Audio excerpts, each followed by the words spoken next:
We were having this discussion before we went live, everyone, and it really centered around male Mannies or a male nanny.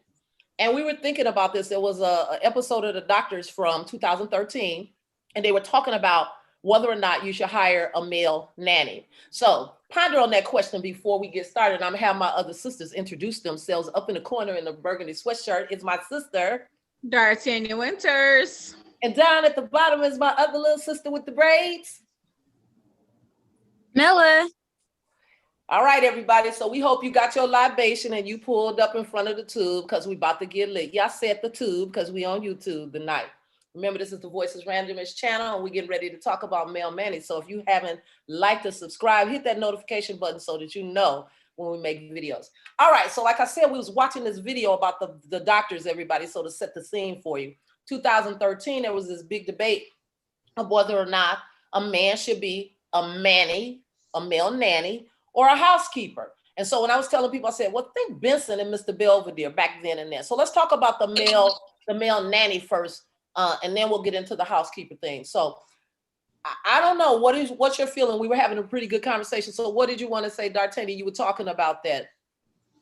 For me, I said it's a touchy subject for me.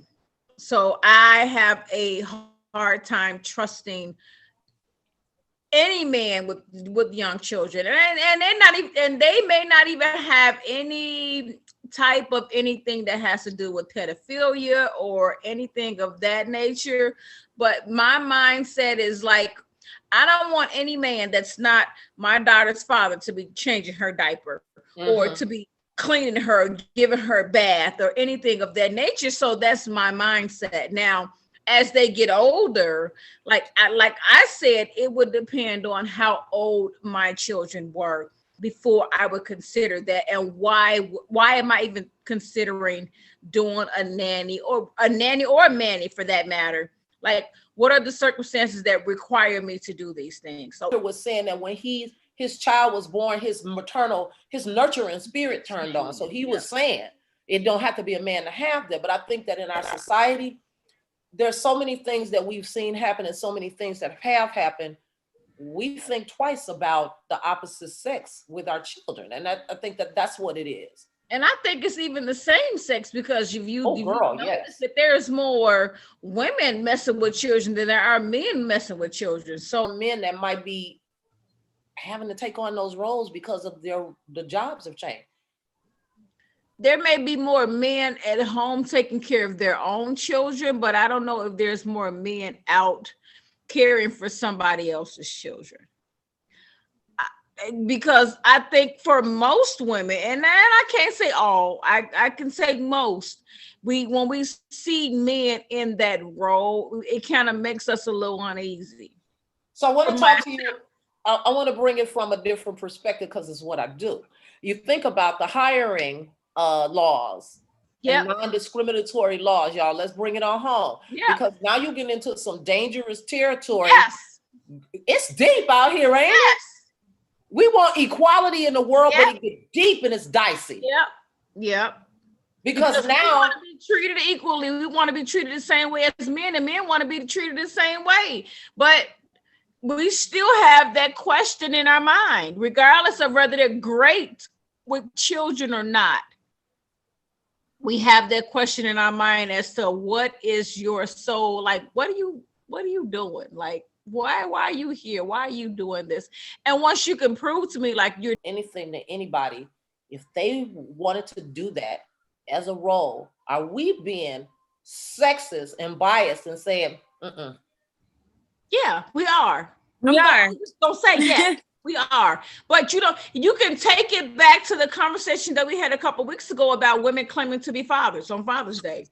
Like, we not just have this double standard conversation that men are stepping into more of the parenting role than women. And when you deal with the way society was versus the way society is, women were always in charge of the caregiving, the household things, the making sure everything is okay, and the children. And now it's like the men are like, I got this.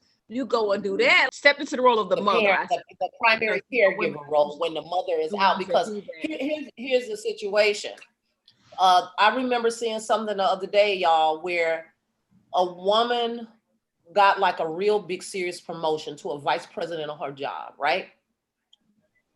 Her husband said to her, well, you have to take the job. When I get where we going, I realize there's not going to be a lot of things a Black man can do.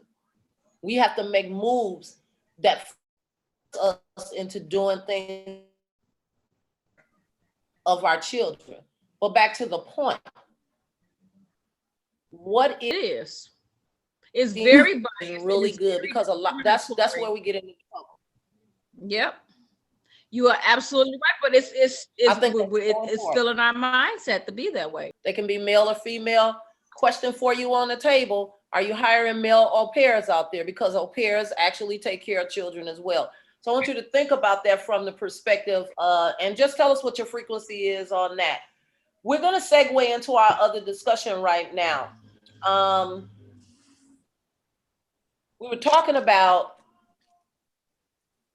about children and really the importance of having children and how family looks, how we look at family, because that's what we're talking about when we're talking about children and whether or not a man could take care of children as a Manny. And remember, we talked about the Father's Day issue. But what about a male housekeeper? That's fine. Are you okay with Benson? Okay, so he can clean your toilet. He can clean my toilet, That's but he good. can't clean my daughter's diapers. No. Okay. So we're talking about Black toilets and mop the floors. He just can't touch our babies. Right. Yeah, floors don't ever report molestation, right? So that's right. All right. So we already established that because of our social mores, we have a bias around that and everything. So I want to ask this question, and I in a way, I want people to really think about this question. I wanted to ask people, why children? Do they hurt the ability to create wealth? Yeah. Let me add the other part of that question. Does illegitimacy kill the legacy of the Black family? Does it help to kill that legacy? Because if you think about it, when we have a lot of kids that really have no home or stable foundation, because let's face it, if I were to have a bunch of more than 2 or 3 children and I really didn't have a stable foundation, how would that help me to be able to create and establish wealth in the future? That's what I'm asking. And yet we see so much of it. So much of it. That's why a lot of Black families don't have generational wealth.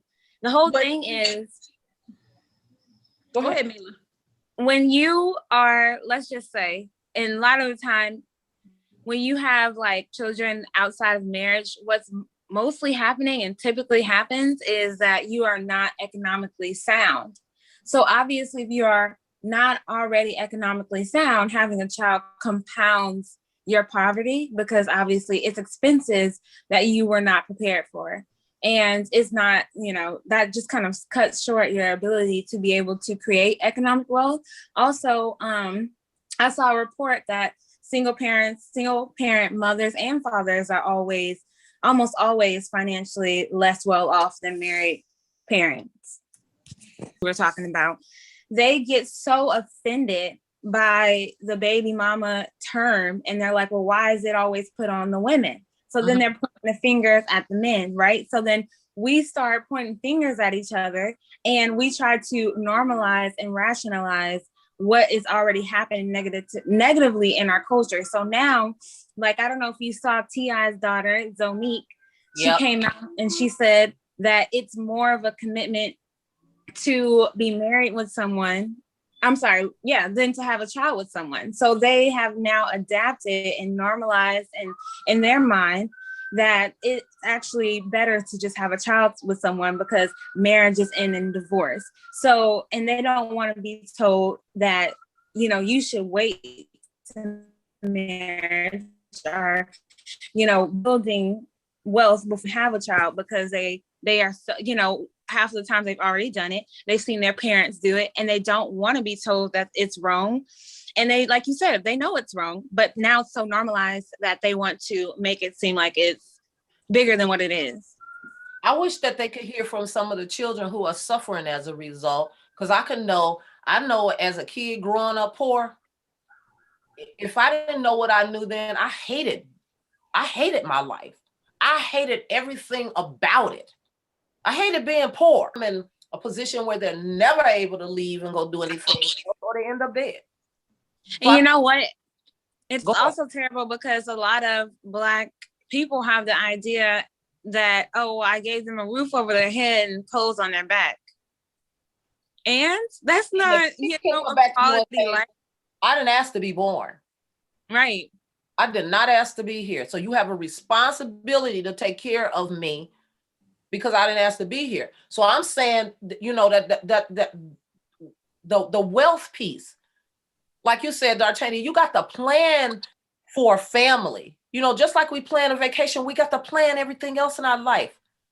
Family was the backbone of the Black community. It is the thing that helped us to move from when we moved from slavery and didn't get our 40 acres and a mule. I think that that's the thing that helped people have what they call grit and fortitude and resilience to be able to move on, because they knew that they were going to hopefully a better life, and that their future generations would be better.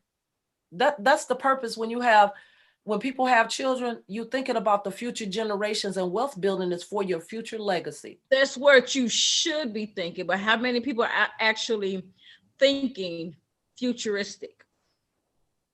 That's why we're having a conversation right now, right? Because there's not a lot of us that are thinking futuristic. Like, how many people are actually designing their lives to build so that they have a legacy to leave behind? How many? It's a legitimate question. Like, how many of us are actually building to leave a legacy? Yep. Because everything we buy, every building we go into, every product we buy, somebody's last name is on it. And my mother used to say, it don't give a matter. When we used to go to Goodwill to get clothes and things, she would say, it don't matter whose name is in there because our name ain't on it. And I understand what she meant, because you think about some of the biggest names that are out there. Hershey, those are real people. Kraft, Kohl's, Chrysler. You think Ford. Every last big company that you see out there represents the pride of some family's legacy. And you hear that, oh, this is a 200-year-old legacy. Oh, this family, 18, you know, they didn't have that mindset like it seems like we have. Is hell no, I'm living for the day, ain't leaving nobody nothing. They get it on. I got mine, they get theirs. Because that's what when you grow up. Like, how many houses have been repossessed because we got 20 people living in a household and don't nobody want to pay towards the taxes that haven't been paid? We 20 years behind in taxes. Ain't no taxes been paid, but it's 20 of us living in here. Everybody can't come up with $100 to help pay the taxes on the household. So nobody's thinking about, oh, if they take the house, we ain't got nowhere to go. Right. And you're so right. I know so many people like that. When I lived down in Milwaukee, there were a lot of young people, their grandparents or their parents passed away and left them the house. All they had to pay was the $200 a month on taxes. Wouldn't even pay that. Let it get repossessed, and now you somewhere. That only came up to me because I just recently dealt with somebody that just went through this with their family. That's saying, you know, and the one person is saying, yep, you know, I'll pay the taxes or whatever, but y'all got to sign up on house. So she ready to sell a house. Like, this is a house that has been in your family for over 100 years. Don't nobody want to. It's 10 of y'all in this household, and in their case, it's 10 of them in this household. Nobody's working. Nobody's doing anything. Everybody's living off Big Mama. Big Mama's sick now. Big Mama can't take care of the household duties anymore. Do you think that there will be people, everybody in the household gonna come together to make sure we ain't got to worry about that? No. Everybody's saying, oh, I ain't got no money. I ain't got no job. So now you got the one person that's financially responsible that says, fine, I'll come in, I'll pay the taxes, but guess what? I'm about to sell a house, and y'all gonna figure that shit out. Because I'm not gonna pay, and y'all all grown, and you laying up in this house and ain't doing nothing, and you don't care whether you have a house to lay in or not. You know, it makes you sick to your stomach to have to do that. But at the same aspect, you have grown people that don't give a damn. So what do you do? You're absolutely right. You What right. do you do? You right. If you don't care, why should I? Right. The baddest thing about it is you got 10 people in there, want one of them fools get up and go mow the grass, shit falling down left and right, and y'all all just laid out. And everybody let it look crazy. Like, and then when you get evicted or foreclosed on, and the white man won't rent you nothing because you ain't got no credit, your credit sucks. Then you go. I say the world's against you. right. So that's why I ask almost every week, are we practicing in our own damn oppression? Yeah. Well, Why can't we get our asses up and mow the lawn, clean the sidewalk up, paint? You see shit falling down the banisters. Contribute to the household that you live in. Because that's your legacy. That's what we talking about. It's the legacy. They don't care about their legacy. They don't care about the next day. A lot of our people are extremely depressed. They don't, a couple of bad things happen to them in their life and they let it get them down. They feel like we're never going to be free. We're never going to be successful. And it's sad, but it's the truth of the mindset of some of our people. And we can see that in their actions. So they survive. If they want that to be true, it's going to be true. Because remember that saying in the universe, if I think it's true, it is. If I think it's false, it is. Either way, I'm going to be right. It's what's your motive for the procrastination and the laziness? That's what I'm getting at, because a lot of that is nothing but laziness. What is it going to take you to go outside and pick up? I used to cringe in a neighborhood, lived in a beautiful neighborhood. People, they don't want to pick up the dirt off a paper bag. They sit outside, throw the paper bag on there. Really? You don't see nobody else throwing paper bags. But you're going to come in the neighborhood, move in the neighborhood, and the first thing you'll do is eat chips and throw the bag out on your lawn. Right. I'm so damn anal about that. I can't stand. Like, I will go through my apartment complex and pick stuff up along the way to my car. Like, what? I don't want to look at this. Like, because they say that pride starts outside. Mm-hmm. If I look at the outside, I can almost anticipate what's going to be on the inside. Oh yeah, we know if you treat your outside like that, your inside is horrible. So the last thing I want to say on this is, speaking of that, the way that you live leaves impressions. Kevin Samuels brought a young lady up on the video. Now, she was stupid for calling in. I'm going to tell you, some of these women that call in, it's like are we gluttons for punishment? So she calls in and it says, first of all, she says she got a 7-foot man that wears size 10, 11 shoe. So he a big man with a little thing. Or his ass is falling over, because what big ass 7-foot man, Shaq's shoe, Shaq is that big, right? And Shaq's shoe is as big as my He's like a 14. He wear like a 25 and a half shoe. His shoe made Michael Jordan 13 like a baby shoe. I saw it in the museum. It's interesting. So he said, really? He said, okay, now you want to play with me. So he's like, okay. So you got a 7-foot tall man where it says 10 shoe. Said, when y'all gonna get married? And she was like, it was like, and then the people was ribbing her out because she had those braids, so like the Coolio braids. But the thing is that when the camera came on the back of the room, her room was junky as hell. Oh hell. You can't that shit get on my nerve. And so he asked her something, and she said something about, I ain't been able to do it yet. He said, kind of like you ain't been able to clean up that damn room. Is that what Kevin said? He blasted her out. So I'm saying that everything that we do is a reflection of who we are. Yeah. And so if I have a bunch of illegitimate children, I have a raggedy ass house, my house is nasty on the inside, it says something about me. Mm-hmm. And that's what I'm talking about, legacy. We are here as parents or as future parents. Your responsibility is to build a legacy for your future generations that come behind you. We have to get out of the notion that I'm going to live for me now, and the hell with everybody else behind us. Right. Because every other race out there is building generational wealth for their children. For their community, except for ours, exactly. And we cannot continue to use it as excuse systemic stuff when sometimes things are given to us. Because remember, when you're given something, something's expected. Like you said, if I give you a house with grass in the front, I expect you to water and nurture that grass and make sure that if I give you a house with a roof on it, I expect that roof to be intact. Right. Right? I expect Right. all the things that I give you for you to take them and maintain them. Right? The other thing is that I saw something that D.L. Hughley said today. He said something, it was either him or somebody else, but they said, God, when I die, I hope I don't have one talent left because I hope I used it all up. Right. While I was here. And that's what I'm saying. We as Black people have so many talents. So many. And D'Artagnan, like you said, it's 10 people in the house. If each of them got 3 talents, or even if they only got 1, you got 10 talents in the house. Chances are somebody got all 12 or something, right? Mm-hmm. So again, what is our motivation, right? I understand depression and all that. I've been around the world a little bit, and I ain't found my baby either. No. I figured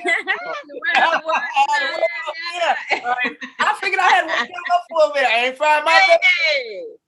So tonight, people, we really want you to think about your last name or your name in general, the name that you use to be and to show your face to the world.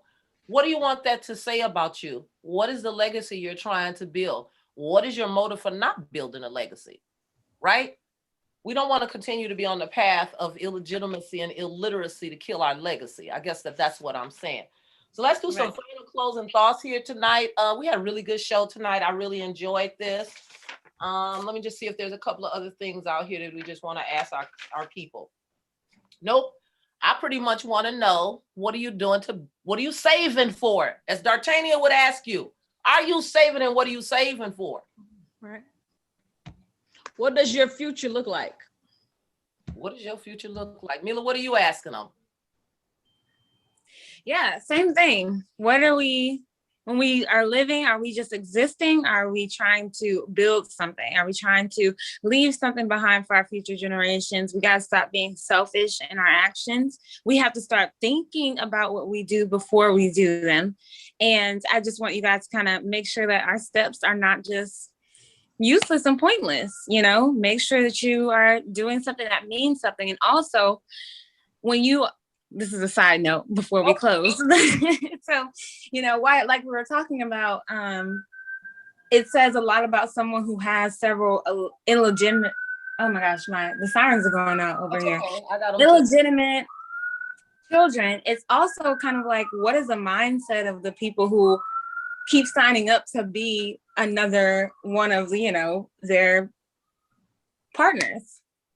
So it's kind of like, you gotta, what's the reward for being a baby mama? How does that help you? Or a baby father? Daddy? How does that help create wealth in the Black community, sustain and maintain wealth, and help us to build generational wealth for generations to come? Legacy building.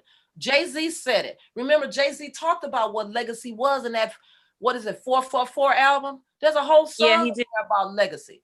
If people haven't listened, go back and listen to what he's talking about. Legacy building. You're not buying. I think the thing is out of consumption mode into savers mode. Like D'Artagnan, you got to come on one night and talk about how the methods you use to save, because you're a hell of a saver. This woman could give you lessons on how to save 2 pennies when you only got 1. Yes. She's going to tell you what to do. We don't like to talk about money, and we've talked about it before, but we're going to talk about it some more because it's part of building a legacy. Right. Life insurance, real estate people, and banking. Right. That means you got to have good credit. Your name. Remember, your name is all you have. All you have money. If you don't have the cash to finance the things that you want, you have to have the name and the credit to back what it is that you want. If you don't have those things, you don't have a whole lot. Very true. These days, they one and the same.